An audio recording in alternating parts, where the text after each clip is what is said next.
Hi hello, this is Arun. നേരെന്ന് പറയുന്ന മോഹൻലാൽ ജിത്തു ജോസഫ് കോംബോയിൽ വന്ന സിനിമയെ കുറിച്ചാണ് പറയുന്നത്. സിനിമ കണ്ടിറങ്ങി. ഒരു ഇമോഷണൽ കോർട്ട് റൂം ഡ്രാമ എന്ന ഗണത്തിൽപ്പെടുത്താവുന്ന ഒരു സിനിമ, directed by Jeethu Joseph, the ബുദ്ധി രാക്ഷസൻ അല്ലെങ്കിൽ ജീനിയസ് എന്നൊക്കെ തന്നെ പറയേണ്ടി വരും. സിനിമ എഴുതിയിരിക്കുന്നത് ശാന്തിമായ ദേവിയും ജിത്തു ജോസഫും കൂടിയാണ്. ശാന്തി മായാദേവി അവരുടെ ജീവിതത്തിലും ഒരു ലോയറാണ്. അപ്പൊ അതുകൊണ്ട് തന്നെ ഈ സിനിമയുടെ സ്ക്രിപ്റ്റ് എഴുതാനായിട്ട് അത് വളരെയധികം സഹായിച്ചിട്ടുണ്ട്. സിനിമ ഒറ്റ വാക്കിൽ പറയുകയാണെങ്കിൽ ഗംഭീരം എന്ന് തന്നെ പറയേണ്ടി വരും.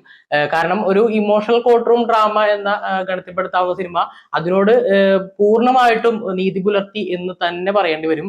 പെർഫോമൻസ് വൈസ് ലാലേട്ടൻ കലക്കിയിട്ടുണ്ട്.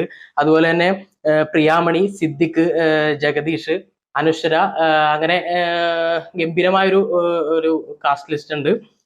സിനിമയുടെ മ്യൂസിക് കൈകാര്യം ചെയ്തിരിക്കുന്നത് വിഷ്ണു ശ്യാമാണ്.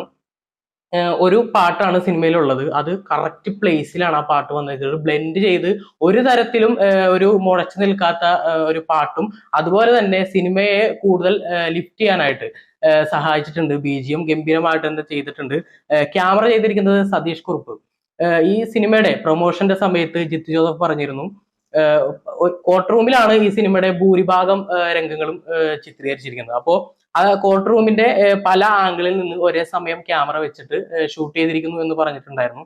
അത് ഈ സിനിമയ്ക്ക് വളരെയധികം ഉപകാരമായിട്ടുണ്ട്. കാരണം ഒരു ഒരു ഒരു വാദപ്രതിവാദം നടക്കുമ്പോൾ, ഇപ്പൊ മോഹൻലാലാണോ അല്ലെങ്കിൽ ഏതൊരു ആക്ടറും പെർഫോം ചെയ്യുന്ന ആരായിക്കോട്ടെ, അയാള് ഒരു വാദം ഉന്നയിക്കുമ്പോൾ പെട്ടെന്ന് ഓപ്പോസിറ്റ് നിൽക്കുന്നതോ അല്ലെങ്കിൽ പ്രധാനപ്പെട്ട ആരെങ്കിലും അവര് ഞെട്ടുന്നതോ അല്ലെങ്കിൽ അത്ഭുതമായ ഏതെങ്കിലും എക്സ്പ്രഷൻ അത് ഒരേ സമയം തന്നെ അത് പറയുമ്പോൾ തന്നെ അത് ക്യാപ്ചർ ചെയ്യുക എന്നുള്ളത് സിനിമയെ കൂടുതൽ മികവുറ്റതാക്കിയിട്ടുണ്ട്. കാരണം സെക്കൻഡറി ഒരാളുടെ ഡയലോഗ് പറഞ്ഞിട്ട് സെക്കൻഡറി കട്ട് പറഞ്ഞതിന് ശേഷം അയാളുടെ ഓപ്പോസിറ്റ് നിൽക്കുന്ന ആളുടെ എക്സ്പ്രഷൻ കാണിക്കാൻ വേണ്ടി രണ്ടാമത് എടുക്കുമ്പോൾ ചിലപ്പോൾ ഒരു പക്ഷേ ആ എക്സ്പ്രഷനിൽ ഒരു പൊടിക്കൊന്ന് ഇടിവ് സംഭവിച്ചേക്കാം. ഇവിടെ അത് സംഭവിച്ചിട്ടില്ല. ഒരു 3-4 ക്യാമറ ഉപയോഗിച്ചിട്ട് ആ കോർട്ട് റൂമിൽ എന്താ പറയാ ഷൂട്ട് ചെയ്തത് വളരെയധികം സിനിമയെ സഹായിച്ചിട്ടുണ്ട് എന്ന് തന്നെ വേണം പറയാനായിട്ട്. എന്തായാലും തീർച്ചയായിട്ടും ലാലേട്ടന്റെ ആരാധകർക്ക് തലയുയർത്തി തന്നെ സിനിമ കണ്ടു തീർക്കാം. Is back to blockbuster എന്ന് തന്നെ പറയേണ്ടി വരും. പിന്നെന്താ പറയാ, ഈ സിനിമ കാണാൻ ആഗ്രഹിക്കുന്നവര്, കാണാൻ ഉദ്ദേശിക്കുന്ന ആളുകൾ ഈ സിനിമ വളരെ ശ്രദ്ധിച്ചിരുന്ന് കാണണം എന്നാണ് എൻ്റെ അഭിപ്രായം. കാരണം ഈച്ച് ആൻഡ് എവറി ഡയലോഗ്സ് ശ്രദ്ധിച്ചിരുന്ന് കാണുക. കാരണം അതൊക്കെ ആ ഓരോ ഡയലോഗ്സും ഈ സിനിമയിൽ വളരെ പ്രാധാന്യമുള്ള ഡയലോഗാണ്. ശരിക്കും പറഞ്ഞാൽ മനസ്സ് നിറഞ്ഞു തന്നെയാണ് ഞാൻ തിയേറ്ററിൽ നിന്ന് ഇറങ്ങി പോകുന്നത്. തിയേറ്ററിന് മുമ്പും ക്ലൈമാക്സിലൊക്കെ ഇടയ്ക്കിടയ്ക്ക് വരുന്ന ഓരോ കയ്യടികളും എന്റെ ചുറ്റും നമ്മളറിയാതെ, മനസ്സിൽ നിന്ന് നമ്മളറിയാതെ കയ്യടി വന്നിട്ടുണ്ടെങ്കിൽ അത് സിനിമയുടെ വിജയം തന്നെയാണെന്ന് പറയേണ്ടി വരും. കാരണം ആ തിയേറ്ററിൽ ഇരുന്ന എല്ലാവരും ഒരുപോലെ കൈയടിക്കുന്ന ഒരു രംഗമുണ്ട്. ഒന്നല്ല, പല രംഗമുണ്ട്. അതിനകത്ത് ഒന്ന് ഒരു റേപ്പുമായി ബന്ധപ്പെട്ട്, അത് ഞാൻ അവസാനത്തിലേക്ക് പറയാം. ആ റേപ്പുമായി ബന്ധപ്പെട്ട് മോഹൻലാൽ പറയുന്ന ഒരു ഡയലോഗ്, ആ ഡയലോഗ് ശരിക്കും കാണുന്ന പ്രേക്ഷകനെ അത്രത്തോളം ഇന്റൻസീവായിട്ട്, അത്രത്തോളം ആഴത്തിൽ പിടിക്കുന്നുണ്ട്. അതുകൊണ്ട് തന്നെയാണ് ആ കയ്യടി അവിടെ വരുന്നത്. ഈ സിനിമയുടെ ഏറ്റവും വലിയ പോസിറ്റീവ് എന്ന് പറയുന്നത് സ്ക്രിപ്റ്റ് തന്നെയാണ്. തിരക്കഥയാണ് ഈ സിനിമയുടെ നട്ടെല്ല്. അത്രയും ഗംഭീരമായിട്ടാണ് ചെയ്തിരിക്കുന്നത്. എനിക്ക് തോന്നുന്നു ദൃശ്യത്തിന്റെ ഒപ്പം തന്നെ നിർത്താൻ പറ്റുന്ന ഒരു സിനിമയായിട്ടാണ് എനിക്ക് തോന്നുന്നത്. ഇമോഷണലിന് കൂടുതൽ പ്രാധാന്യം കൊടുത്തുകൊണ്ടാണ്. ഒരു എന്താ പറയാ, പ്രൊമോഷന്റെ സമയത്തൊക്കെ പറഞ്ഞിരുന്നു, കോടതികളിൽ വലിയ മാസ് ഡയലോഗൊന്നും പറഞ്ഞ് അമ്മാനെ പാടുന്ന ഒരു ലോയറെ അല്ല മോഹൻലാൽ അവതരിപ്പിക്കുന്നത് എന്ന് പറഞ്ഞു. ഒരു സാധാരണക്കാരനായിട്ടുള്ള ഒരു തന്റെ പ്രശ്നങ്ങളും എല്ലാം മനസ്സിലാക്കുന്ന ഒരു ലോയറായിട്ടാണ് മോഹൻലാൽ അവതരിപ്പിച്ചിട്ടുള്ളത്. അദ്ദേഹത്തിന്റെ വിജയമോഹൻ എന്ന് പറയുന്ന ക്യാരക്ടറിന്റെ ഒരു നിസ്സഹാവ്യസ്ഥ ഉണ്ട്. ഒരു താൻ സഹായിക്കേണ്ടവരെ സഹായിക്കാൻ കഴിയാതെ പോകുന്ന നിമിഷങ്ങളിലൊക്കെ അദ്ദേഹം പതറിപ്പോകുന്നതും എല്ലാ ഈച്ച് ആൻഡ് എവരി എക്സ്പ്രഷൻ വളരെ ഗംഭീരമായിട്ട് തന്നെ വിജയമോഹൻ എന്ന കഥാപാത്രം മോഹൻലാൽ ചെയ്തിട്ടുണ്ട്.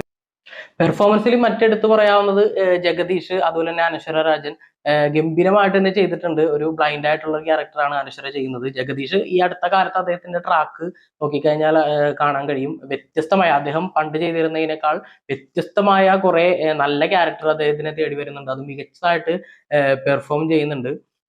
ഇതിന്റെ മറ്റൊരു പോസിറ്റീവ് എന്ന് പറയുന്നത് സിനിമ ഇങ്ങനെ എൻഗേജിങ് ആയിട്ട് നിലനിർത്തിക്കൊണ്ടു പോകുന്നു തുടക്കം മുതൽ അവസാനം വരെ എന്നുള്ളതാണ്. കാരണം ഒരു സിംഗിൾ സ്പേസിലേക്കാണ് ഒരു ഭൂരിഭാഗം സിനിമയുടെ സീൻസ് പോകുന്നത് ഒരു കോർട്ട് റൂമിലേക്ക്.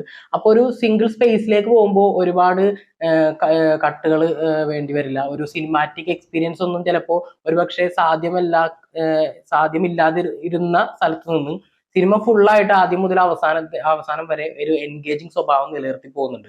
അത് തീർച്ചയായിട്ടും സ്ക്രിപ്റ്റിന്റെ ഒരു ഗുണം തന്നെ എന്ന് പറയേണ്ടി വരും. ഇപ്പോ അതിനെ ഒന്നും കൂടി ലിഫ്റ്റ് ചെയ്യാനായിട്ട് ഞാൻ ആദ്യം പറഞ്ഞ പോലെ BGM സഹായിച്ചിട്ടുണ്ട്. ക്യാമറ എല്ലാ ടെക്നിക്കൽ വിഭാഗം ഗംഭീരമായിട്ട് ചെയ്തിട്ടുണ്ട്. അതുപോലെ തന്നെ പെർഫോമൻസും എല്ലാം കൊണ്ടും ഇമോഷണലൊക്കെ നന്നായിട്ട് തന്നെ കണക്ട് ചെയ്തിട്ടുണ്ട്. അത് ക്ലൈമാക്സിലാണെങ്കിലും പിന്നെ അതുപോലെ തന്നെ കോർട്ട് റൂമിൽ സംഭവിക്കുന്ന കുറച്ച് പെട്ടെന്ന് വരുന്ന വാദപ്രതിവാദങ്ങളിൽ ഉണ്ടാകുന്ന ഇമോഷൻസ് ആണെങ്കിലും എല്ലാം ഈച്ച് ആൻഡ് എവറി പരിപാടികളും വർക്കായിട്ടുണ്ട് എന്നുള്ളത് തന്നെയാണ് പോസിറ്റീവ്. ഇനി അടുത്തത് പറയാൻ പോകുന്നത് സിനിമ കാണാൻ ഉദ്ദേശിക്കുന്നവർ ഒരുപക്ഷെ വലിയ സ്പോയിലർ ഒന്നും അല്ല, എന്നാലും വേണമെങ്കിൽ സ്കിപ്പ് ചെയ്യാം. അതിൽ പ്രധാനപ്പെട്ടത് അനശ്വര അവതരിപ്പിക്കുന്ന ക്യാരക്ടർ ഒരു ബ്ലൈൻഡ് ആയിട്ടുള്ള ഒരു പെൺകുട്ടിയുടെ ഒരു ക്യാരക്ടറാണ് ചെയ്യുന്നത്. അപ്പോ ഞാൻ അത് പറയാനുള്ള സംഭവം എന്ന് പറഞ്ഞു കഴിഞ്ഞാല് ഒരു ബലാത്സംഗത്തിന് ഇരയായപ്പെടുന്ന ഒരു പെൺകുട്ടി അതിനകത്ത് കോടതിക്കകത്ത് പറയുന്ന സിദ്ദിഖിന്റെ ക്യാരക്ടർ പറയുന്ന ഒരു രംഗമുണ്ട്. ഒരു ബലാത്സംഗത്തിന് ഇരയായപ്പെട്ട ഒരു പെൺകുട്ടി ഇങ്ങനെ ബോൾഡായിട്ട് സംസാരിക്കില്ല എന്നുള്ള അർത്ഥത്തിൽ സംസാരിക്കുന്നുണ്ട്. അപ്പൊ മോഹൻലാലിന്റെ ഡയലോഗ് പറയുന്നുണ്ട്, എന്താ പറയാ, പിന്നെ എന്ത് വേണം, ബലാത്സംഗത്തിന് ഇരയായപ്പെട്ട പെൺകുട്ടി എന്ത് വേണം, ഇതെല്ലാം തന്റെ വിധിയാണെന്ന് വിശ്വസിച്ച് വീട്ടില് ആരും അറിയാതെ പുറലോകം കാണാതെ ഒതുങ്ങിക്കൂടണം എന്നാണോ പറയുന്നതെന്നൊക്കെ ചോദിച്ചിട്ട് കോർട്ട് റൂമിൽ ഭയങ്കര ഇമോഷണൽ ആയിട്ടൊരു ഡയലോഗ് ഉണ്ട്. ആ സമയത്തൊക്കെ നിറഞ്ഞ കയ്യടിയായിരുന്നു. പൊളിറ്റിക്കലി ആയിട്ട് ഭയങ്കര ഇമോഷണൽ ആയിട്ടുള്ള ഒരു സബ്ജക്റ്റ് കൈകാര്യം ചെയ്യുന്ന സിനിമ കൂടിയാണ് എന്താ പറയാ നേര് എന്ന് പറയുന്നത്. അപ്പോൾ എല്ലാവരും തിയേറ്ററിൽ പോയി കാണാൻ ശ്രമിക്കുക. ഗംഭീരമായ ഒരു സിനിമയാണ്. ലാലേട്ടൻ ഈസ് ബാക്ക് എന്ന് തന്നെ പറയേണ്ടി വരും. അപ്പോ മറ്റൊരു സിനിമയുടെ വിശേഷമായിട്ട് വീണ്ടും വരാം. Bye bye.